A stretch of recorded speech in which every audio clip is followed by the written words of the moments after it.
நாங்கள் கொள்கை ரீதியான தமிழ் தேசிய இனப்பிரச்சனைக்கு தீர்வு சம்பந்தமாகவும் பொறுப்புக்கூறல் தொடர்பாக ஒரு பொது நிலைப்பாட்டை ஏற்படுத்துவது மிக மிக அவசியம். அப்போ அந்த ரெண்டு விடயங்களில் அந்த கொள்கை ரீதியான இணக்கப்பாட்டை ஏற்படுத்துவதற்கு நாங்கள் போதிய அளவு விட்டு கொடுப்பு நாங்கள் செய்கிறதுக்கு தயாராகவும் இருக்கிறோம். நாங்கள் சொல்லுகின்றோம் வந்து நாங்கள் தமிழ் தேசிய நிலைப்பாட்டோடு தான் இருக்கிறோம், நாங்கள் மட்டும்தான் நேர்மையாக இருக்கிறோம் தான் நாங்கள் சொல்லி கொண்டு வந்தாங்க. மற்ற தரப்புகள் அப்படி இல்லை, தமிழ் தேசியம் மட்டும்தான் பேசுகிறார்கள். ஆனால் நடைமுறையில் வந்து அந்த நிலைப்பாட்டோடு இல்லை என்றது தான் நம்மளோட குற்றச்சாட்டாக இருக்குது. உண்மையான நோக்கம் வந்து தமிழ் தேசிய நிலைப்பாட்டை அடைகிறது தான். உண்மையான நோக்கம் வந்து தமிழ் தேசிய சிந்தனை எப்படி என்றாலும் நாங்கள் பெறுவது தான் எங்களோட முதல் குறிக்கோளாக இருக்கணும்னால் நாங்கள் அந்த விட்டு கொடுப்புன்னு சொன்னாலும் பரவாயில்லை, அந்த விட்டு கொடுப்பு செய்து பயணிக்கிறதுல வந்து ஒரு இடைஞ்சலம் இருக்கக்கூடாது. அதுதான் எங்களுடைய புரிதல். ஜனநாயக தமிழ் தேசிய கூட்டணியோடு நாங்கள் செய்திருக்கிற ஒப்பந்தம் எங்களை பொறுத்தவரையிலே அது ஒரு நிரந்தரமான ஒரு இணக்கப்பாடாக பார்க்கறது தான் நாங்கள் விரும்புகிறோம். ஆனால் அதில் எந்த எவரும் தவறக்கூடாது.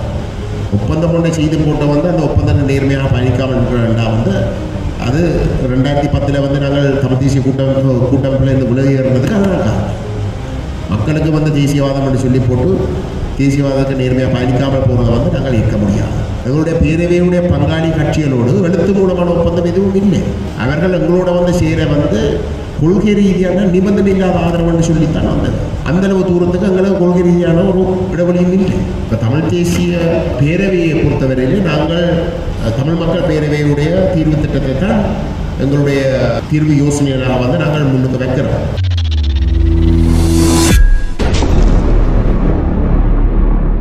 இந்த சந்திப்புக்கான பிரதான நோக்கம் வந்து நாங்கள் இதுக்கு முதலும் நினைக்கிறேன் கிட்டத்தட்ட ஒரு 6 மாதத்துக்கு முன்பதாக உங்கள் அனைவரையும் வந்து நாங்கள் சந்தித்து அந்த சந்திப்பினுடைய நோக்கமாக இருந்தது எங்களுடைய பக்கத்தில் இருந்து நாங்கள் இப்போதைக்கு நடைபெறுகின்ற அரசியல் நிலைமைகளினுடைய புரிதலையும் அந்த அடிப்படையிலே அந்த புரிதலின் பிரகாரம் வந்து நாங்கள் எப்படி செயல்பட விரும்புகின்றோம் என்ற விடயத்தை கொஞ்சம் வெளிப்படைத்தன்மையாக உங்களோடு பகிர்ந்து உங்கள் அனைவருக்கும் இருக்கக்கூடிய அந்த செயல்பாடுகள் தொடர்பாக இல்லாட்டி எங்களோட புரிதல் தொடர்பாக கூட இருக்கக்கூடிய கேள்விகளுக்கு ஆறுதலாக வந்து கலந்துரையாடி அதுக்கு தெளிவுபடுத்தக்கூடிய ஒரு சூழலை ஏற்படுத்துவது. அது மட்டும் இல்லாமல் எங்களை பற்றி உங்களுக்கு இருக்கக்கூடிய கேள்விகள் இல்லாட்டி சந்தேகங்கள் தொடர்பாக இப்போ எங்களோட நோக்கம் வந்து ஒரு ஒரு குறிப்பிட்ட ஒரு தெளிவை ஏற்படுத்துகின்றது. ஆனால் அதை தாண்டியும் உங்களுக்கு சில வழியிலே வேறு விஷயங்கள் சம்பந்தமாக எங்களை பற்றி இருக்கக்கூடிய விமர்சனங்களோ கேள்விகளோ எங்களிடம் நேரடியாகவே முன்வைத்து அதுக்குரிய எங்களுடைய பதில்களையும் பெற்றுக்கொள்கிறதுக்கான ஒரு சந்தர்ப்பம். ஊடக சந்திப்புகளில் வந்து நாங்கள் உங்கள் அனைவரையும் வந்து திருமுறை சந்தித்தாலும் இல்லாட்டி ஒரு ஊடக நிகழ்வுகளே சந்தித்தாலும் வந்து அது ஒரு குறிப்பிட்ட ஒரு காலவரையறைக்குள்ளே நடக்கின்ற காரணத்தினாலே வந்து அனைத்தையும் நாங்கள் பேசி ஒரு தெளிவை கொடுக்கக்கூடிய சந்தர்ப்பம் இருக்காது. அப்போ இப்படியான ஒரு சந்திப்பு அதுக்கு ஒரு போதிய இடத்தை கொடுக்கும். இதுக்கு நாங்கள் முதல் தடவையாக சந்தித்த இடத்துல வந்து நான் சொன்னபடியும் இந்த கடந்த பாராளுமன்ற தேர்தல் தமிழ் தேசிய அரசியலுக்கு ஒரு கடினமான ஒரு சவாலை ஏற்படுத்தினது. எங்களை பொறுத்தவரையில் அந்த சவால் தொடர்கிறது. பாராளுமன்ற தேர்தல் தான் அந்த சவாலை ஏற்படுத்தின. அந்த அடுத்த பாராளுமன்ற தேர்தல் நடந்து ஒரு வித்தியாசமான நிலைமை உருவாகிற வரைக்கும் அந்த சவால் தொடரும் என்றதுதான் எங்களுடைய பார்வை. காரணம், அந்த சவால் எப்படி வருகின்றது என்றால் தமிழ் தேசியவாதம் வந்து ஒரு கேள்விக்கு உட்படுத்தப்படுகின்றதா என்றதுதான் அந்த கேள்வி. ஆரம்ப கட்டத்திலே தேர்தல் முடிஞ்ச இடத்திலே வந்து அந்த விமர்சனம் கணிசமாக முன்வைக்கப்பட்டது. நாங்கள் எங்களோட பக்கத்திலே இருந்து அப்படி அல்ல, மக்கள் ஒரு தெளிவான தமிழ் தேசிய நிலைப்பாடோடு தான் தொடர்ந்து விதிக்கிறோம். தேர்தலுடைய முடிவுகளும் இந்த தேர்தல் முறைமை காரணமாக ஒரு சில தவறான இல்லாட்டி ஒரு என்ன சொல்கிறது உண்மைக்கு முரணான அந்த தேர்தல் முறைமை காரணமாக ஒரு சில தோற்றப்பாடுகள் வந்திருந்தாலும் தமிழ் தேசிய நிலப்பாடு உறுதியாக இருக்கின்றதைத்தான் நாங்கள் சொல்லிக்கொண்டு வரணும். ஆனால் அந்த சவால் எங்கே என்றால் பெரும்பான்மையான மக்கள் தமிழ் தேசியத்தோடு இருக்கிறோம் என்றதை நாங்கள் இந்த பாராளுமன்றத்தில் காட்டலாமாக இருந்தாலும் அது உறுதியாக காட்டணுமான்றது ஒரு கேள்விக்குறி.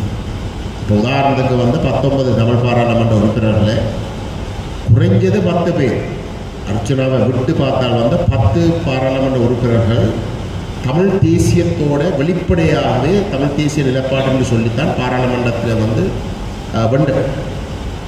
ஆனால் அந்த 10 பாராளுமன்ற உறுப்பினர்களோடு நாங்கள் ஒரு உறுதியான ஒரு கொள்கை ரீதியான ஒரு இணக்கப்பாடு நாங்கள் ஏற்படுத்தி இருக்கிறோமான்றது ஒரு கேள்விக்குறியாக இருக்குது.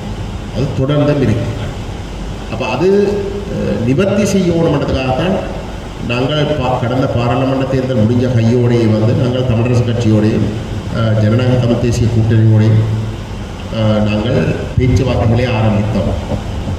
எங்களுக்கு இடையிலே இப்போ மேடைகளில்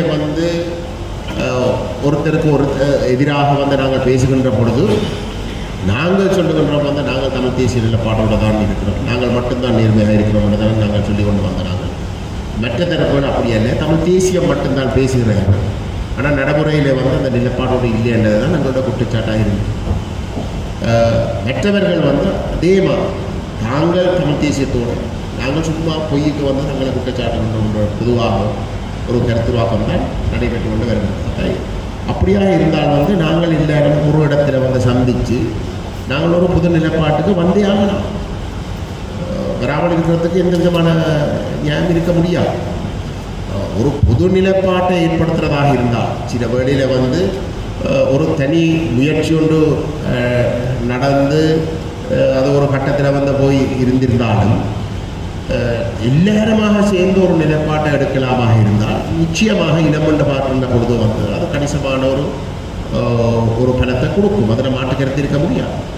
அப்போ அந்த இடத்துல அந்த பொது நிலைப்பாட்டை எடுக்கிறதுக்கு சில வேளையிலே தனித்தனி நபர்களாக இல்லை தனித்தனி அமைப்புகளாக நாங்கள் முயற்சிகளை எடுத்திருந்தாலும் அது சம்பந்தமாக ஒரே தேசிய நிலைப்பாட்டுன்னு சொல்கிறவர்கள் மட்டத்தில் ஒரு விமர்சனம் இருக்கின்றால் சரி, அதை நாங்கள் விட்டு போட்டு எல்லாருமாக நாங்கள் பேசி ஒரு பொது நிலைப்பாட்டுக்கு வாரத்துக்கு ஒரு தடையும் இருக்க முடியாது.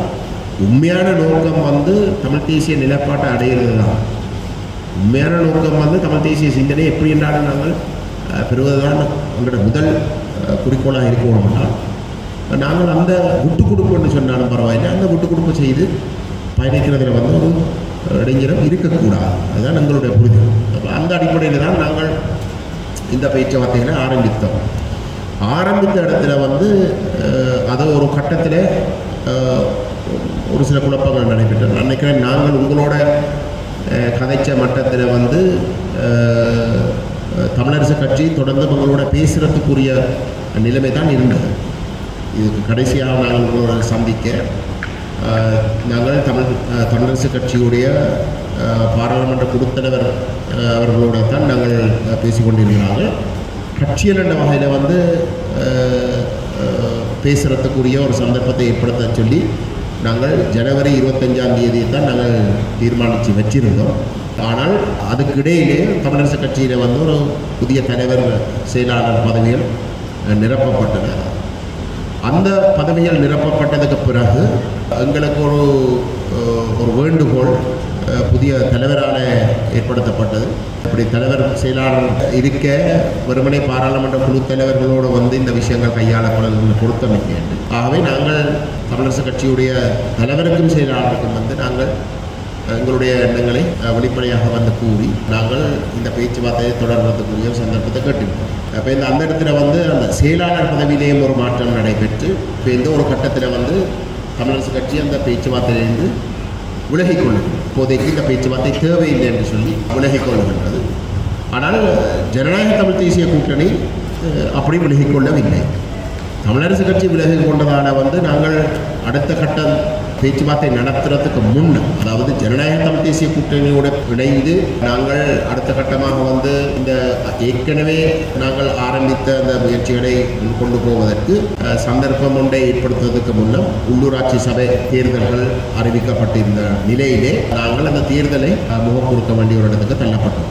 தேர்தலுக்கு பிறகு நாங்கள் சொல்கிற வந்து தமிழ் தேசிய பேரவையில் தமிழ் தேசிய மக்கள் முன்னணி நாங்கள் முகம் கொடுக்க வேண்டிய சூழல் எப்படியாக இருந்தால், ஜனநாயக தமிழ் தேசிய கூட்டணி தேர்தல் காலத்திலேயும் பல மேடைகளிலே சொல்லியிருந்தது, தேர்தலுக்கு பிறகு தாங்கள் சைக்கிள் சின்னத்திலே இருக்கக்கூடிய அணியோட வந்து நாங்கள் ஆட்சி அமைக்கிறதுக்கு விருப்பம். அது நான் நினைக்கிற ஊடகங்களே பகிரங்கமாக வெளியிடப்பட்டிருந்தது. தமிழரசு கட்சியுடைய நிலைப்பாடு வந்து தேர்தல் முடிவுகளின் பிரகாரம் வந்து முதலிடத்திலே இருக்கக்கூடிய தமிழ் தேசிய கட்சி ஆட்சி அமைக்கிறதுக்கு ஏனையோர்கள் அறுதி பெரும்பான்மை இல்லாத சபைகளில் வந்து ஏனையோர்கள் வந்து ஒத்துழைக்கவும் கண்டதுதான் அவர்களுடைய நிலைப்பாடு. அதுக்கு எந்த விதமான பேச்சுவார்த்தையும் அவசியம் இல்லை என்று சொல்லி, இப்போ ஜனநாயக தமிழ் தேசிய கூட்டணி எங்களோடு தான் ஆட்சி அமைக்கிறதுக்கு விருப்பம் என்று சொல்லியிருந்த ஒரு நிலையிலே நாங்கள் எங்களுடைய அமைப்பினுடைய பார்வையிலே வந்து அப்படி ஆட்சி அமைக்கிறதாக இருந்தாலும் வந்து கொள்கை ரீதியான ஒரு இணக்கப்பாடு இல்லாமல் வந்து நாங்கள் ஆட்சி அமைக்கிறதுக்கு எங்களுக்கு அப்படியே ஒரு தேவையும் கிடையாதுன்ற ஒரு அடிப்படையில் நாங்கள் ஜனநாயக தமிழ் தேசிய கூட்டணியோடு தான் முதல் பேச நாங்கள் ஒரு முயற்சியை எடுத்தோம். ஏன்னா அவர்கள் வெளிப்படையாக சொல்லியிருந்தால் எங்களோட அமைப்புக்குள்ளே வந்து நாங்கள் பேச வேண்டியிருந்தது. தமிழரசு கட்சியோட பேசுகிறதா இவங்களோட முதல் பேசுகிறதான்ற கேள்விக்கு வந்து இவங்கள் வெளிப்படையாகவே வந்து தேர்தல் காலத்திலேயே வந்து சொல்லியிருந்த வந்து எங்களோட தான் நாங்கள் சேர்ந்து பயணிக்கிறதுக்கு விருப்பம் உண்டு. அப்படிப்பட்ட ஒரு நிலையில் பேச்சுவார்த்தைகள் இதுக்கு முதல் நாங்கள் செய்து கொண்டிருந்த இடத்துல வந்து தமிழரசு கட்சி ஒருதலை பட்சமாக வந்து விலகி இருந்த இடத்துல இவர்கள் விலகவும் இல்லை. அப்படிப்பட்ட ஒரு இடத்துல வந்து நாங்கள் இவர்களோட முதல் பேசாமல் வந்து நாங்கள் செயல்பட்டால் அது சில வழியில் பொருத்தமாக இருக்காது என்ற ஒரு பார்வை நம்முடைய அமைப்புக்குள்ளே இருந்த இடத்துல வந்து நாங்கள் ஜனநாயக தமிழ் தேசிய கூட்டணியுடன் நாங்கள் இந்த பேச்சுவார்த்தைகளை நடத்தினோம். அப்பொழுது உண்மையிலே நான் நேரடியாக கலந்து கொள்ள முடியவில்லை. ஆனால் அவருடைய செயலாளர் ராஜேந்திரன் அவர்களுடைய தலைமையிலே ஒரு குழு அங்கு அவர்களை சந்தித்தார். ஜனநாயக தமிழ் தேசிய கூட்டணியுடைய நிலைப்பாடு கொள்கை அளவில் வந்து எங்களுடைய கொள்கைகளோடு பெரிய அளவில் வந்து முரண்பாடுகள் இருக்க முடியாது. ஆனாலும் கொள்கை ரீதியான ஒரு இணக்கப்பாடு ஏற்படுத்துவதற்கு போதிய நேரம் இல்லை. ஏனென்றால் அது வெறுமனே எங்களோட மட்டுமில்லை, தமிழரசு கட்சியோடையும் செய்ய வேணும். நாங்கள் சொன்ன தமிழரசு கட்சியோடையும் கட்டாயம் சேர்க்க வேணும், அதில் மாட்டு கருத்து இல்லை. ஆனால் உங்களுடைய நிலைப்பாடு தெளிவாக இருக்கணும். இந்த அடிப்படையில் தான் உங்களோட முதல் பேசுகிறோம் அண்டு சொன்ன இடத்துல வந்து அவர்கள் சொன்னவங்க வந்து இல்லை, இப்போதைக்கு வந்து நாங்கள் முதல் கட்டமாக ஆட்சிகளை அமைக்கிறதுக்குரிய ஒரு புரிந்துணர்வு வரும். இப்போ நாங்கள் சொன்னாங்க வந்து நாங்கள் வேற தயாரிக்கலை.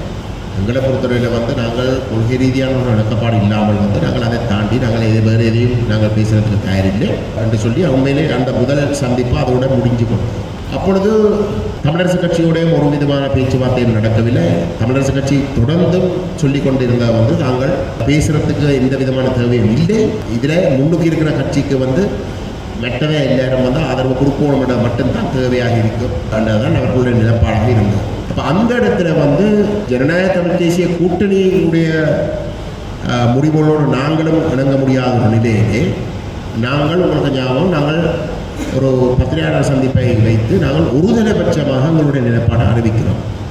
அதில் நாங்கள் தெளிவாக சொல்லுகின்றோம், ஏனைய கட்சிகளோடு வந்து ஒரு கொள்கை ரீதியான ஒரு இணக்கப்பாட்டை ஏற்படுத்தாமல் நாங்கள் ஆட்சி அமைக்கிற சம்பந்தமாக எங்களுடைய அணுகுமுறை எப்படி இருக்க மாட்டால் அப்படி ஏற்படுத்த இயலாட்டி நாங்கள் ஒருதலை பட்சமாக வந்து எந்தெந்த சபையில் தமிழ் தேசிய கட்சிகளில் வந்து எந்த கட்சிக்கு முதலிடம் இருக்கோ அந்த கட்சிக்கு தவிசாளர் பதவியை கிடைப்பதற்கு நாங்கள் முழுமையான ஒத்துழைப்பு கொடுப்போம்.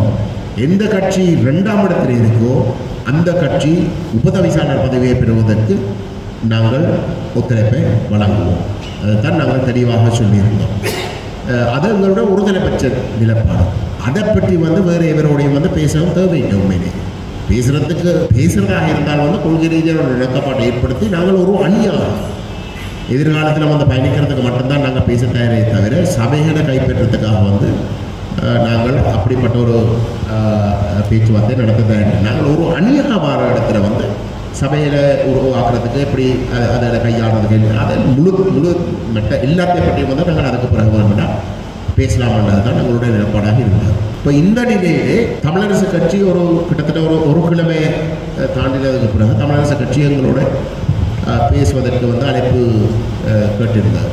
அப்பொழுது நாங்கள் நினைக்கிற ஊடகங்களுக்கும் தெரிய ஹோட்டலில் நாங்கள் சந்தித்த இடத்துல அதிலையும் தமிழரசு கட்சி ஒரு சில சபைகளில் தாங்கள் ஆட்சி அமைக்கிறதுக்கு தான் விரும்பினாங்க. உதாரணத்துக்கு பங்கிடுறதுக்கு சாவச்சேரி நாடக சபையில் தமிழரசு கட்சிக்கும் பேரவைக்கும் தமிழ் தேசிய பேரவைக்கும் சரி சமமான உறுப்பினர்கள். ஆனால் தமிழ் தேசிய பேரவைக்குத்தான் கூட வாக்கு அப்படி இருக்க அதில் பங்கிடுறதுக்கு விரும்பினார். அவங்க சொன்னாங்க நாங்கள் இந்த விடயங்கள் சம்பந்தமாக இந்த விதமான பேச்சுவார்த்தைக்கு நாங்கள் வேற தயாரிக்கிறோம். பங்குற விஷயம் கூட விருப்பம் வேண்டாம் நாங்கள் கொள்கை ரீதியான இணக்கப்பாடு வார இடத்துல நாங்கள் கணிசமான விட்டு கொடுப்பலை நாங்கள் இப்போவே சொல்லுவோம் நாங்கள் செய்ய தயார். ஆனால் கொள்கை ரீதியான இணக்கப்பாடு வராமல் நாங்கள் இதை பற்றி பேச தயாரில்லை. நாங்கள் ஏற்கனவே ஊடகங்களுக்கு அறிவித்த நிலைப்பாட்டோடு இருந்து நாங்கள் ஒரு ஒரு ஒரு இன்ச் கூட நாங்கள் உலக தயாரில்லை. அதுதான் எங்களுடைய நிலைப்பாடு. அதை நாங்கள் அறிவிச்சிட்டோம். அதே நீங்கள் ஏற்க தயாரில்லாமல் நீங்கள் வித்தியாசமாக நீங்கள் நடந்து கொள்ள போகிறீங்கன்னா அது முற்றிலும் உங்களுடைய விருப்பம். நாங்கள் இந்த அடிப்படையில் தான் செயல்படுவோம் தான் நாங்கள் சொல்லிவிட்டோம். ஆனால் இதில் நான் கொஞ்சம் ஆழமாக இன்னும் கொஞ்சம் விஷயங்களை நான் சொல்ல விரும்புகிறேன். நீங்கள் அதை கட்டாயம் தெரிஞ்சிருக்கணும். இந்த கொள்கை ரீதியான இணக்கப்பாட்டை ஏற்படுத்துவதற்கு தமிழரசு கட்சியுடைய செயலாளர் அப்போது சுமந்திரனாக நியமிக்கப்பட்டிருந்தார். நாங்கள் சுமந்திரனையும் சிவிக்கு சிவஞானம் அவர்களையும் தான் சந்தித்தோம். சுமந்திரன் அந்த சந்திப்பில் சொன்னவர் நாங்கள் கிடைக்கிறது கொண்டும் இல்லை, நாங்கள் எல்லாரும் ஒரே நிலைப்பாடு தானே. அப்போ நாங்கள் அவருக்கு இந்த ஐக்கிய ராஜ்ய சம்பந்தமான குறைபாடுகளை எடுத்து சொன்னோம். அதில் இருக்கக்கூடிய கணிசமான பிரச்சனைகளை பற்றி நாங்கள் அவருக்கு விளங்கப்படுத்திட்டோம். விளங்கப்படுத்தி நாங்கள் சொன்னோம், இப்போ நீங்கள் விளங்கி கொள்ளணும் இப்போ நாங்கள் ஒரு மக்களுக்கு ஒரு ஒற்றுமை தேவைப்படுது. எல்லாத்துக்கும் மேலாக இந்த உள்ளூராட்சி தேர்தலில் மக்கள் தமிழ் தேசிய தரப்புக்கு ஒரு மிக பலமான ஒரு ஆணையை வழங்கியிருந்தார்கள். பாராளுமன்ற தேர்தலில் இருந்து 6 மாதத்துக்குள்ளே ஒரு கணிசமான தமிழ் தேசியம் சார்ந்த ஒரு ஆணையை கொடுத்திருக்கிறார்கள் என்றால் எந்தளவு தூரத்துக்கு அந்த மக்கள் தமிழ் தேசியத்தை பலப்படுத்த விரும்புகிறோம், அதுதான் முதலிடத்தில் இருக்கிறன்றதை நாங்கள் விளங்கி கொள்வோம். அப்போ அந்த தமிழ் தேசியத்தை பலப்படுத்துறது ஒற்றுமையை விரும்புகிற ஒரு நிலையில் அந்த மக்கள் இருக்கிறமாக இருந்தால் அந்த ஒற்றுமையை ஏற்படுத்துறதுக்கு எங்களுக்கு இடையிலே நீங்கள் ஒரு முயற்சி ஒன்றை எடுத்து அது சம்பந்தமாக கணிசமான நியாயமான விமர்சனங்களோ குறைபாடுகளோ சுட்டி காட்டப்படுகின்ற பொழுது நாங்கள் நேர்மையாக ஒரு தமிழ் தேசிய நிலைப்பாட்டோடு தான் இருக்கிறோம்னா அதை விட்டு கொடுப்ப செய்து ஒரு புது முயற்சி ஒன்று ஒரு புது இணக்கப்பாட்டை ஏற்படுத்துறதுக்கு நாங்கள் முன்வர தயாராக இருக்கணும். இப்போ தமிழ் தேசிய பேரவையை பொறுத்தவரையிலே நாங்கள் தமிழ் மக்கள் பேரவையுடைய தீர்வு திட்டத்தை தான் எங்களுடைய தீர்வு யோசனைகளாக நாங்கள் முன்னுக்கு வைக்கிறோம். ஆனால் அந்த யோசனையில் நாங்கள் வைக்கின்ற பொழுது மற்றவர்களுக்கு சில விட அதை தாண்டியும் வேறு ஏதோ ஒன்று இதைத்தான் நீங்கள் ஏற்றுக்கொள்ளணும்னு சொல்லாமல் வேறு யாரும் வேறு விதமாக தங்களுக்குண்டு ஒரு யோசனைகள் இருக்கிற இடத்துல அதை கன்சிடர் பண்ணுறதுக்கு நாங்கள் தயாராக இருக்கிறோம். அந்த ஒற்றுமையை ஏற்படுத்துறதுக்கு இறுக்கி எங்கட ஒரு நிகழ்ச்சியில் மட்டும் இறுக்கி பிடிக்காமல் அது ஒரு உதாரணம். எங்கட பக்கத்தில் இதுதான் எங்களுடைய பார்வையாக இருக்குது, உங்களுடைய பக்கத்திலிருந்து நீங்கள் கொண்டு வரீங்கன்னா நாங்கள் அதையும் பேசி முன்னுக்கு போகிறதுக்கு தயாரிண்டு போகிற பாதையில் ஒரு தவறு இருக்க முடியாது. அந்த அடிப்படையில் நீங்கள் இந்த விஷயத்தை கொஞ்சம் வித்தியாசமாக பார்க்கணும் என்று நாங்கள் கேட்டுக்கொண்டோம். அப்பொழுது அவங்கள் சொன்னவே இந்த ஐக்கிய ராஜ்ய அரசியலமைப்பு என்ற விஷயத்தை தாங்கள் கைவிட்டுட்டோம். தாங்கள் அதை கைவிட்டுட்டோம். ஆகவே அதை பற்றி கதைக்க தேவையில்லை என்று சொன்னோம். அப்போ நாங்கள் சொன்னாங்கள் என்னென்றால் இல்லை, அதை பற்றி நாங்கள் தெளிவாக சொல்லணும் என்றால் அரசாங்கம் ஐக்கிய ராஜ்ய அரசியலமைப்பை தான் தூக்கி பிடிக்குது. அந்த 2015 19 வரைக்கும் தயாரிக்கப்பட்ட அரசியலமைப்பை தான் அரசாங்கம் சொல்லுதை நாங்கள் கொண்டு நிறைவேற்ற போவதா. அதில் பங்காளிகளாக தமிழரசு கட்சியும் தமிழ் தேசிய கூட்டமைப்பும் இருக்கு. ஜனநாயக தமிழ் தேசிய கூட்டணியுடைய பங்காளிகளுக்கு கூட அவ்வளவு கூட்டமைப்பாக இருந்து அதில் கலந்து கொண்டு அதுக்கு ஆதரவு வழங்கினோம். ஆனால் அப்படிப்பட்ட ஒரு நிலையிலே அதை நாங்கள் பேச தயாரில்லை, அதன் அடிப்படையில் வந்து நாங்கள் முன்னுக்கு போக தயாரில்லைன்றதை நாங்கள் தெளிவாக சொல்லாட்டி அரசாங்கத்துக்கு வந்து நாங்கள் அதை கொண்டு போகிற அந்த நிகழ்ச்சிகளுக்கு வந்து நாங்களே ஒரு பச்சை கொடி காட்டுறதாகத்தான் அமையும். ஆகவே நாங்கள் அதை கட்டாயம் சொல்லணும், தெளிவாக வந்து அந்த நிலப்பாடு எடுக்கணும்னு நாங்கள் சுட்டி காட்டியிருந்தோம். ஆனால் எங்களுக்கு தெரிஞ்ச வந்து அதில் ஒரு சின்ன ஒரு கௌரவ பிரச்சனை இருந்திருக்கலாம் என்று நாங்கள் கருதி நாங்கள் அந்த இடத்துல வந்து நாங்கள் தமிழரசு கட்சிக்கு சொல்லியிருந்தோம். இது நான் தான் சொன்னேன், உண்மையிலே இது என்னுடைய தனிப்பட்ட கருத்தாக இருந்தது, அதையும் நான் தெளிவுபடுத்தினேன். இது கட்சியோட கதைச்சி பேசி வந்து சொல்லப்பட்ட ஒரு கருத்தாகவும் இல்லை. முன்னணி என்ற ஒரு பக்கம் பேரவை என்று இருக்குது, நாங்கள் பேரவையோடையும் பேச. ஆனால் நான் சொன்னேன் என்றால் இது எவரையும் வந்து அவமானப்படுத்துறதோ இல்லாட்டி ஆக்களை வந்து ஒரு ஏதோ சொல்லி மட்டம் தள்ளுற ஒரு முயற்சி அல்ல. அந்த நோக்கத்தோடு தமிழரசு கட்சி எங்களுக்கு எழுத்து மூலமாக இந்த ஐக்கிய ராஜ்ய அரசியலமைப்பை தாங்கள் முற்றுமுழுதாக கைவிட்டு அது அரசாங்கம் கொண்டு வருகின்ற இடத்துல அதை எதிர்க்கிறதுக்கும் தேரண்ட நிலைப்பாட்டை எங்களுக்கு எழுத்து மூலமாக வந்து கொடுத்தவையாக இருந்தால் அதை நாங்கள் இரகசியமாக நாங்கள் வச்சுக்கொள்ள தயார். அந்த ஐக்கிய ராஜ்ய அரசியலமைப்பு நிராகரிப்பு தமிழரசு கட்சியால் செய்திருக்கு, வெளிப்படையாக எங்களுக்கு கொடுத்திருக்கு என்ற விஷயத்தை கூட நாங்கள் வெளியில் காட்டிக்கொள்ளாமல் நாங்கள் அதை வச்சிருக்க தயார ரகசியமாக. ஏன் எங்களுக்கு அந்த ரகசியமாக வச்சிருக்க வேண்டிய தேவை இருக்கின்ற நிச்சயமாக நாங்கள் அந்த விஷயங்களை உள்ளடக்கின ஒரு இடக்கப்பாட்டுக்கு வராமல் நாங்கள் அவர்களுக்கு ஒரு கௌரவ பிரச்சனை இருக்க மாட்டதுக்காக வந்து நாங்கள் அதை வெளிப்படையாக சொல்லாமல் நாங்கள் போய் நாளைக்கு வந்து நீங்கள் போய் இல்லை அந்த ஐக்கிய ராஜ்யத்தை ஏற்றுக்கொண்டீங்கன்னா எங்களுக்கு வந்து எங்களை மக்களுக்கு எங்களோட கட்சிக்கு வந்து பதவி சொல்லலாம். உங்களுக்கு கௌரவ பிரச்சனை ஒன்றை ஏற்படுத்தாமல் இருக்கிறதாக இருந்தால் குறைஞ்சது எங்களோட பக்கத்தில் இருந்து நியாயம் பார்க்கிறதா இருந்தால் நீங்கள் எங்களுக்கு வந்து அப்படி ஒரு எழுத்து மூலமான ஒரு ஒப்புதலை கொடுங்கள், நாங்கள் அதை இரகசியமாக வைப்போம். ஏன்னா எங்களுடைய நோக்கம் வந்து உங்களை அவமதித்து உங்களை நீங்கள் செய்த ஒரு ஒப்படை என்று திருப்பி சுட்டி காட்டுதல்ல. அப்போ நாங்கள் அதை அமைதியாக வச்சிருப்போம், அதே வரைக்கும் நாங்கள் சொல்லாமல் இருப்போம். அது மீறாமல் இருக்கிற வரைக்கும் மீறதாக இருந்தால் நாங்கள் சொல்லத்தானே வேணும், இல்லாட்டி நாங்கள் உங்களோட வந்ததை நியாயப்படுத்தலாம் என்று நாங்கள் சொல்லி விட்டனர். அப்போ அந்த இடத்துல வந்து நான் சொல்லணும் வந்து உண்மையிலே அந்த கூட்டம் முடிகிற இடத்துல கொள்கை ரீதியான ஒரு இணக்கப்பாட்டு தமிழரசு கட்சியோட வர முடியாமல் இருந்தாலும் கூட அவர்கள் அந்த நேரத்தில் வந்து அப்படி ஒரு இணக்கப்பாட்டுக்கு வர விரும்பாமல் இருந்தாலும் கூட அவர்கள் அந்த கூட்டத்தை விட்டு விலகி போகின்ற நேரத்தில் வந்து அவர்கள் எங்களை பொறுத்தவரை எங்களுடைய பார்வையில் நாங்கள் கொஞ்சம் நம்பிக்கையோடு இருந்தோம். ஆனால் இந்த தேர்தல் விஷயம் சம்பந்தமாக பேசப்பட்ட போது நாங்கள் சொன்னாங்க வந்து உங்களுக்கு சொல்லியிருக்கிற இதே நிலப்பாடு தான் நாங்கள் ஜனநாயக தமிழ் தேசிய கூட்டணிக்கும் சொல்லியிருக்கிறோம். கொள்கை ரீதியான இணக்கப்பாடு வராமல் நாங்கள் கடைசி வரைக்கும் வந்து நாங்கள் இந்த வேறு எந்த ஒரு இணக்கப்பாட்டுக்கும் பெற தயாரில்லை. அந்த வகையில் வந்து இதில் முதலிடத்திலையும் 2ஆம் இடத்திலையும் இருக்கிற வந்து தமிழரசு கட்சியும் தமிழ் தேசிய பேரவையும் தான். அந்த வகையில் எந்தெந்த சபையில் வந்து தமிழரசு கட்சி முதலிடத்தில் இருக்கோம், நாங்கள் தவிசாளர் பதவியை வந்து தமிழரசு கட்சியை பெறுவதற்கு வந்து நாங்கள் முழு ஒத்துழைப்பை வழங்குவோம். எந்தெந்த இடங்களில் வந்து நாங்கள் முதலிடத்தில் இருக்கிறோமோ நாங்கள் தவிசாளர் பதவிக்கு நாங்கள் ஒரு ஆளை நிறுத்துவோம். நீங்கள் அதுக்கு போட்டியாக நிறுத்த போகிறீர்களோ அது உங்களோட பிரச்சனை, அது எங்களோட பிரச்சனை இல்லை. நாங்கள் வந்து போட்டியாக வந்து தவிசாளர் பதவிக்கு நீங்கள் முதலிடத்தில் இருக்கிற எந்த ஒரு சபையிலையும் வந்து இறக்க மாட்டோம், உங்களுக்கு போட்டியாக இறக்க மாட்டோம். ஆனால் உபதவிசாளர் பதவிக்கு நாங்கள் 2ஆம் இடத்தில் இருக்கிறமாக இருந்தால் நாங்கள் உபதவிசாளர் பதவிக்கு நாங்கள் இறக்குவோம். இது எங்களுடைய ஒருதலை பட்சமான நிலப்பாடு. இதைத்தான் நாங்கள் ஜனநாயக தமிழ் தேசிய கூட்டணிக்கும் அறிவிச்சிருக்கிறோம். அவர்களும் எங்களோடு பேசுவதற்கு நேரம் கேட்டிருந்தது, அதே நாள் நேரம் கேட்டிருந்தது. அப்போ தமிழரசு கட்சியின் கூட்டத்துக்கு பிறகு நாங்கள் இந்த ஜனநாயக தமிழ் தேசிய கூட்டணியை சந்திக்கிறோம் என்ற விஷயத்தையும் அவர்களுக்கு சொல்லித்தான் நாங்கள் முடிந்தோம். எங்களை பொறுத்தவரை வந்து எங்களுக்கு ஜனநாயக தமிழ் தேசிய கூட்டணியோட ஒரு கொள்கை ரீதியான இணக்கப்பாடு வரும் என்று நாங்கள் பெரியளோட எதிர்பார்ப்பு இல்லை என்றதையும் நாங்கள் சொன்ன வேண்டால் நாங்கள் இதுக்கு முதல் அவர்களோட பேசியும் இருந்தோம். இப்போ அந்த இடத்துல வந்து அவர்கள் அந்த ஒரு அக்கறை ஒன்று காட்டவில்லை. இப்போ பின்னேரம் வந்து நாங்கள் ஜனநாயக தமிழ் தேசிய கூட்டணியோட பேசின பொழுது அவர்கள் கொள்கை ரீதியான ஒரு இணக்கப்பாடு கொள்கையோட வாரத்துக்கு இணங்கினர். ஆனால் எங்களுக்கு எழுத்து மூலமாக எந்த விதமான ஒரு ஆவணமும் இருக்காமல் இருந்த பட்சத்தில் நாங்கள் அது சம்பந்தமாக ஒன்றும் அறிவிக்கவில்லை.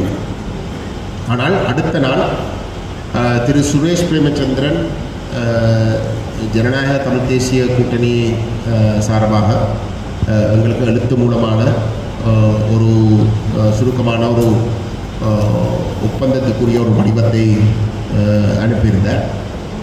அந்த விடயத்தை தமிழ் தேசிய பேரவையுடைய தலைவர்களோடு நாங்கள் ஆராய்ந்து நாங்கள் அதுக்கு பதிலாக வந்து அதில் முக்கியமான விஷயங்கள் இருந்தாலும் கூட அதை இன்னும் கொஞ்சம் டெவலப் பண்ணி நாங்கள் செய்ய வேணும்ன்ற ஒரு விருப்பத்தின் அடிப்படையில் வந்து நாங்கள் ஒரு டிராஃப்ட் ஒன்று அவர்களுக்கு திரும்ப செய்து வழங்கியிருந்தோம். அந்த இடத்துல வந்து அவர்கள் நான் உங்களுக்கு வெளிப்படைத்தன்மையாகத்தான் சொல்கிறேன், நீங்கள் இது சம்பந்தமாக இன்னும் கொஞ்சம் ஆழமாக கேள்வி கேட்க விரும்புகிறீங்களான்றாலும் வந்து நான் அந்த பதில்களை சொல்ல வந்தாங்க. அப்போ அதில் வந்து நாங்கள் அனுப்பின டிராஃப்டில் 2 விடயங்கள் அவர்கள் தவிர்க்க விரும்பினவை. ஒன்று, இந்த 13ஆம் திருத்தம் சம்பந்தமாக சொல்லப்படுகின்ற இடத்துல வந்து அவர்கள் அதை தவிர்க்க சொல்லி கேட்டது. 2வது வந்து தமிழ் மக்கள் பேரவையுடைய தீர்வு யோசனை என்ற விஷயத்தையும் அதில் தவிர்க்க விரும்பினவை. ஏனென்றால் அதில் தங்களுடைய பங்காளியாக இருக்கக்கூடிய டெலோ அமைப்பு தமிழ் மக்கள் பேரவையினுடைய உறுப்பினராக இருக்கையில் பிளாட்டும் EPRLF இருந்தாலும் டெலோ இருக்கை. இந்த 2 விடயங்கள் சம்பந்தமாக நாங்கள் அவர்களை நேரடியாக சந்தித்து பேச வேண்டியிருந்தது. அந்த வகையில் வந்து நாங்கள் அவர்களை சந்தித்து பேசி நாங்கள் 13ஆம் திருத்தம் சம்பந்தமாக சொன்னோம். 13ஆம் திருத்தத்தை வந்து இதில் நிராகரிக்காமல் நாங்கள் சேர்ந்து பயணிக்க முடியாது. ஏனென்றால் நாங்கள் ஒற்றையாட்சியை ஒரு ஆரம்ப புள்ளியாக கூட கருத முடியாத ஒரு நிலைப்பாடு தான் யதார்த்தம். ஆகவே அந்த விஷயத்தில் வந்து நாங்கள் ஒற்றையாட்சியை வந்து அறவே ஏற்க முடியாது என்று சொல்லி போட்டு 13ஆம் திருத்தத்தை வந்து நிராகரிக்காமல் இருக்கிறது வந்து எங்களை பொறுத்தவரை நேர்மையான ஒரு விஷயமாக எங்களுக்கு தெரியவில்லை. அதை எங்களோட கட்சி கடைசி வரைக்கும் ஏற்காது. ஆனால் அது நீங்கள் தான் அதை பற்றி ஒரு முடிவுக்கு வரணும். 2வது, பேரவையின் தீர்வு திட்டத்தை பொறுத்தவரையில் வந்து நான் பாராளுமன்ற தேர்தல் முடிஞ்ச கையோடையே வந்து நான் என்னுடைய தலைவர் செல்வம் அடைக்கலநாதனோட தான் பாராளுமன்றத்தில் நின்று இந்த விஷயங்கள் சம்பந்தமாக ஒன்று சேர்வது சம்பந்தமாக பேசிக்கொண்டு வருகிறேன். செல்வம் என்னோட கதைச்ச இடத்துல வந்து அவரை சொன்னவர் வந்து தானே பேரவைக்குள்ளே நேரடியாக ஒரு பங்காளியாக இருக்காமல் இருந்தாலும் கூட எழுகத்தமிழுக்கு வந்து நாங்கள் ஆதரவு வழங்கியிருந்தோம். ஏதோ ஒரு நான் 2வது தடவையாக பேரவையிலிருந்து நாங்கள் விலகி இருந்தாலும் வந்து 2ஆம் பேரவை நடத்தின எழுகத்தமிழ் யாழ்ப்பாணத்தில் நடந்த எழுகத்தமிழுக்கு வந்து செல்வம் அடைக்கலநாதன் கலந்தும் கொண்டிருந்தார். ஆகவே அந்த இடத்துல அதை சுட்டி காட்டி எனக்கு சொன்னார், அது எங்களுக்கு பிரச்சனை வேற. ஆகவே எல்லோ அமைப்பே வந்து அது ஒரு பிரச்சனை வராதுன்னு சொல்லியிருக்கிற இடத்துல நான் நினைக்க இல்லை வந்து உங்களுக்கு அது ஒரு பிரச்சனை வரும் என்று நீங்கள் தயவுசெய்து அதை பற்றி நீங்கள் யோசிக்கும் என்று சொன்ன இடத்துல வந்து அவர்கள் அந்த 2 விஷயத்துக்கும் இணங்கினவை. அந்த அடிப்படையில் தான் அந்த ஒப்பந்தம் உண்மையிலே கைச்சாத்திடப்பட்டது. அந்த ஒப்பந்தம் கைச்சாத்திடப்பட்ட நிலையிலே எங்களை பொறுத்தவரையிலே தமிழ் தேசிய பேரவையும் ஜனநாயக தமிழ் தேசிய கூட்டணியும் உண்டாக பயணிக்கிறதுக்கு ஒரு நிலைமையை உருவாக்கினது. அந்த ஒப்பந்தம் நாளைக்கு தமிழரசு கட்சி இணங்க தயாராக இருந்தால் தமிழரசு கட்சியோடு நாங்கள் உண்டாக பயணிக்கிறதுக்கு அது உறுதிப்படுத்தும். அதில் எந்த விதமான சந்தேகமும் இருக்க முடியாது. தமிழ் தேசிய பேரவையை பொறுத்தவரையில் நாங்கள் அதை ஆழமாக சிந்தித்து நாங்கள் அந்த நிலைப்பாட்டை பகிரங்கமாக நாங்கள் DTNAவோட வந்து செய்த ஒப்பந்தத்தை கைச்சாத்திட்ட நிகழ்வுடையும் கூட நாங்கள் அதை தெளிவாக சொல்லியிருக்கோம். எங்களை பொறுத்தவரையிலே இந்த ஒற்றுமை 2010ஆம் ஆண்டில் இருந்து படிப்படியாக இல்லாமல் போகிறதுக்கான காரணம் இப்படிப்பட்ட ஒரு தெளிவான கொள்கையை நேர்மையாக கடைபிடிக்காமல் இருந்த காரணமாக தான். ஆக இன்றைக்கு நாங்கள் ஒரு முழு வட்டத்துக்கு வந்திருக்கிறோம். தமிழ் மக்கள் தமிழ் தேசிய நிலைப்பாட்டோடு உறுதியாக நின்று அது இன்றைக்கு ஒரு கேள்விக்குறியாக வந்திருக்கோன்ற கேள்வி கேட்கிற அளவுக்கு வந்திருக்கிற ஒரு நிலையிலே நாங்கள் இந்த கொள்கை ரீதியான ஒரு ஒழுக்கமான ஒப்பந்தத்துக்கு அனைவரையும் அரவணைத்து கொண்டு போகிறதுக்குரிய தேவையும் மக்கள் மட்டத்திலேயும் ஏற்பட்டிருக்கின்ற ஒரு நிலையிலே அப்படிப்பட்ட ஒரு ஒப்பந்தம் கைச்சாடப்படுகின்ற பொழுது அதுக்கு நேர்மையாக பயணிக்கிற பொழுது எங்களுக்கு மற்றவர்களுக்கும் இடையே எந்த ஒரு இடைவெளியும் வரப்போவது இல்லை என்பதையும் நாங்கள் வெளிக்காட்டுற நோக்கத்தோடு தான் நாங்கள் இந்த முயற்சிகளை மேற்கொண்டோம். அவை இன்றைக்கு ஜனநாயக தமிழ் தேசிய கூட்டணியோடு நாங்கள் செய்திருக்கிற ஒப்பந்தம் எங்களை பொறுத்தவரையிலே அது ஒரு நிரந்தரமான ஒரு இணக்கப்பாடாக பார்க்கறது தான் நாங்கள் விரும்புகிறோம். ஆனால் அதில் இருந்து எவரும் தவறக்கூடாது. ஒப்பந்தம் ஒன்றை செய்து போட்டு அந்த ஒப்பந்தத்தை நேர்மையாக பயணிக்காமல் இருக்கிற அது 2010 நாங்கள் தமிழ் தேசிய கூட்டமைப்பில் இருந்து விலகிறதுக்கு அதனால் காரணம். மக்களுக்கு தேசியவாதம் என்று சொல்லி போட்டு தேசியவாதத்துக்கு நேர்மையாக பயணிக்காமல் போகிறத நாங்கள் ஏற்க முடியாது. இப்போ இன்றைக்கும் நாங்கள் ஒரு ஒப்பந்தத்தை செய்திருக்கிறோம். ஏனென்றால் பலத்த சந்தேகங்கள் எங்கள் மட்டத்தில் இருக்கிற எல்லாத்தையும் ஒப்பந்தத்தை வெளிப்படுத்தி பேரவையுடைய உறுப்பினர்களோட ஒரு ஒப்பந்தமும் இல்லை. உண்மையை சொன்னார், எங்களுடைய பேரவையுடைய பங்காளி கட்சிகளோடு எழுத்து மூலமான ஒப்பந்தம் எதுவும் இல்லை. அவர்கள் எங்களோட சேர கொள்கை ரீதியான நிபந்தனை இல்லாத ஆதரவுன்னு சொல்லித்தான் வந்தது. அந்த அளவு தூரத்துக்கு எங்களுக்கு கொள்கை ரீதியான ஒரு இடைவெளியும் இல்லை. ஆனால் மெட்ட இடங்களிலே எங்களுக்கு பலத்த சந்தேகங்கள் இருக்கு. நாங்கள் முரண்பட்டிருக்கிறோம். 15 வருஷமாக சண்டை பிடிச்சு கொண்டு பகிரங்கமாக கடுமையாக விமர்சித்து கொண்டு வருகிறோம். இப்போ அந்த சூழலிலே ஒரு ஒப்பந்தம் அத்தியாவசியம். அந்த ஒப்பந்தத்துடைய பெருமதி என்னென்றால் அந்த ஒப்பந்தத்துக்கு நேர்மையாக நாங்கள் பயணிக்கிறோன்ற ஒரு செய்தியை நாங்கள் சனத்துக்கு கொடுக்குறோம். அப்போ அதுதான் எங்களுடைய பார்வை. அந்த அடிப்படையில் தான் நாங்கள் ஜனநாயக தமிழ் தேசிய கூட்டணியுடைய அந்த ஒப்பந்தத்தை செய்தோம். தமிழரசு கட்சியோடையும் நாங்கள் இந்த உள்ளூராட்சி சபைகள் அமைக்கிற அந்த பதவிகள் எல்லாத்தையும் பெறுவதற்குரிய அந்த காலம் எல்லாம் தாண்டினதுக்கு பிறகு பாராளுமன்றத்தில் கடைசியாக நான் வெளியில் போக வேண்டி என்னுடைய தனிப்பட்ட ஹெல்த் காரணமாக நான் வந்ததுக்கு பிறகு போன பாராளுமன்ற அமர்வில் நான் பாராளுமன்ற குழு தலைவரையும் சந்தித்து திரு சாணக்கியன் அவர்களையும் நான் சந்தித்த இடத்துலையும் நான் சொன்னேன், நான் இப்போ பதவியில் எல்லாம் பெற்று முடிஞ்சதாலே இப்போயாவது இந்த கொள்கை ரீதியான ஒரு இணக்கப்பாட்டை ஏற்படுத்துறதுக்கான ஒரு முயற்சி ஒன்றை நாங்கள் செய்யத்தானே வேணும் என்று நான் சொல்லியிருக்கேன். உங்களுக்கு தெரியும், நாளைக்கு நாங்கள் அந்த பொறுப்புக்கூறல் சம்பந்தமாக ஒரு அனைத்து தரப்புகளையும் ஒரு பொது நிலைப்பாட்டிலே இருப்பதற்கு ஒரு முயற்சியையும் நாங்கள் செய்ய முயற்சிக்கின்றோம். அதுக்கும் தமிழரசு கட்சியுடைய தலைவர் செயலாளர் மற்ற பாராளுமன்ற உறுப்பினர்களையும் நாங்கள் அழைச்சிருக்கின்றோம். அவை எங்களுடைய நோக்கமே நாங்கள் கொள்கை ரீதியான தமிழ் தேசிய இனப்பிரச்சனைக்கு தீர்வு சம்பந்தமாகவும் பொறுப்புக்கூறல் தொடர்பாக ஒரு பொது நிலைப்பாட்டை ஏற்படுத்துவது மிக மிக அவசியம். அப்போ அந்த 2 விடயங்களில் அந்த கொள்கை ரீதியான இணக்கப்பாட்டை ஏற்படுத்துவதற்கு நாங்கள் போதிய அளவு விட்டு கொடுக்கும் நாங்கள் செய்கிறதுக்கு தயாராகவும் இருக்கிறோம். அதையும் நாங்கள் இதுக்கு முதலும் சொல்லியிருக்கிறோம், நாங்கள் திரும்பவும் உங்களுக்கு சொல்கிறோம், நாங்கள் அதை செய்கிறதுக்கு தயாராக இருக்கிறோம். ஜனநாயக தமிழ் தேசிய கூட்டணியோடு நாங்கள் கொள்கை ரீதியான ஒப்பந்தம் செய்த இடத்துல நாங்கள் அதுக்கு பிறகு அவர்களுக்கு ஒரு சில சபைகளில் அவர்கள் ஒரு சில விஷயங்களை கையாள விரும்புகிற விஷயங்களுக்கு நாங்கள் முழு ஒத்துழைப்பையும் நாங்கள் தயாராக இருந்தனாங்க. அவ்வளோங்க சொல்கிறேன். சில வழியிலே எங்களுடைய பேரவைக்குள்ளே இருக்கக்கூடிய ஒரு சில எதிர்பார்ப்புகளை கூட நாங்கள் ஏதோ ஒரு வகையில் சமாளிக்க வேண்டியும் இருந்தது.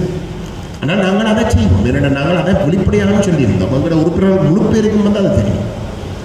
கொள்கை ரீதியான இணக்கப்பாட வருகின்ற இடத்துல நாங்கள் கணிசமான விட்டு கொடுக்குறோம். நாங்கள் எங்கட பக்கத்திலிருந்து செய்ய தயாராக இருக்கணும்ன்றதை நாங்கள் சொல்லியும் இருக்கிறோம். ஆனால் இதுதான் இந்தியாவில் இருக்கக்கூடிய அரசியல் ரீதியான எங்களுடைய செயல்பாடுகளாக இருந்திருக்கு. எங்களை பொறுத்தவரையில் தமிழரசு கட்சியோடு நாங்கள் கொள்கை ரீதியான ஒரு இணக்கப்பாட்டை ஏற்படுத்துறதை நாங்கள் தொடர்ந்து விரும்புகிறோம். அது கட்டாயம் நடக்கணும். சில வேளையிலே ஒரு விமர்சனம் இருக்கலாம். உங்களோட கேள்வி கேட்குறதுக்கு முன்னமே நான் இந்த 15 சொல்கிறேன்னு யோசிச்சிருப்பேன். தமிழரசு கட்சி என்ன சொன்னாலும் 8 ஆசனங்களை வச்சிருக்கிறோம். நீங்கள் முதல் தமிழரசு கட்சியோட பேசி ஒரு முயற்சி ஒன்று செய்திருந்தால் அவர்களுக்கு இந்த கௌரவ பிரச்சனைகள் ஒன்றும் வந்திருக்காது. ஆனால் உண்மையிலே நாங்கள் அவர்களோட பேசி, நான் ஏற்கனவே சொன்னதை போல நாங்கள் அவர்களோட பேசி நாங்கள் இந்த விஷயங்களை சொல்லியும் இருக்கோம்.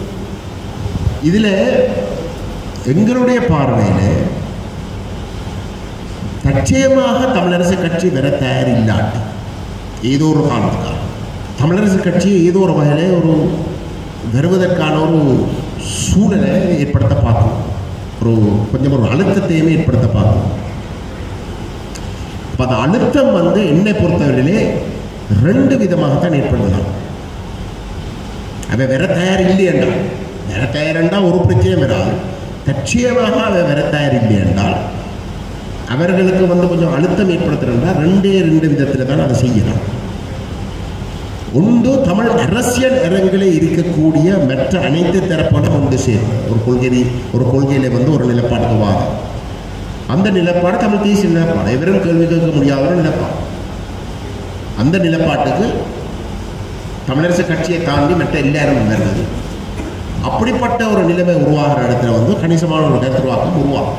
தமிழரசு கட்சியில் இந்த நிலைப்பாட்டுக்கு நங்கீராம். அப்படிப்பட்ட ஒரு நிலைமை வருகின்ற பொழுது தமிழரசு கட்சி ஒன்று சேர்றதுக்கான சந்தர்ப்பத்தை ஏற்படுத்தலாம். 2வது, மக்கள் ஏதோ ஒரு வகையில் இந்த பிரச்சனையை கை கெடுக்கிறது. தெற்கிலே நடந்த மாதிரி 3 வருஷத்துக்கு முன்னம் தெற்கிலே நடந்த மாதிரி. அப்போ அந்த மக்கள் விஷயத்தை ஒரு பக்கம் வச்சு அரசியல் ரீதியாக ஒரு அழுத்தத்தை கொடுக்குறதால் இந்த உள்ளூராட்சி சபையில் தமிழரசு கட்சி அவர்களே அறிவித்ததை போல யாழ்ப்பாணத்தில் மட்டும் 17 சபைகள். அந்த 17 சபைகளில் தமிழரசு கட்சி 14 சபைகள். சரி, மேக்சிமம் 14, இல்லாட்டி குறைஞ்ச ஒரு 12 சபைகள்லையாவது தவிசாளர் பதவியில் பெறுவதற்கான சந்தர்ப்பம் இருந்தது. அப்போ அந்த சந்தர்ப்பம் உங்களோட ஒரு நெருக்கப்பாட்டுக்கு வந்திருந்தால் அது அந்த மேக்சிமத்துக்கு நிச்சயமாக போயிருக்கு. ஆனால் அவர்கள் அதை விரும்பவில்லை. கொள்கை ரீதியான நெருக்கப்பாட்டுக்கு நாங்கள் ஒரு அணியாக வாரதை விரும்பவில்லை. ஒரு அணியாக வந்திருந்தால் அறுதி பெரும்பான்மை சபையில் கிடைச்சிருக்கு. ஆனால் அதை விரும்பவில்லை. கொள்கை ரீதியான நெருக்கப்பாடு தான் விரும்பவில்லை.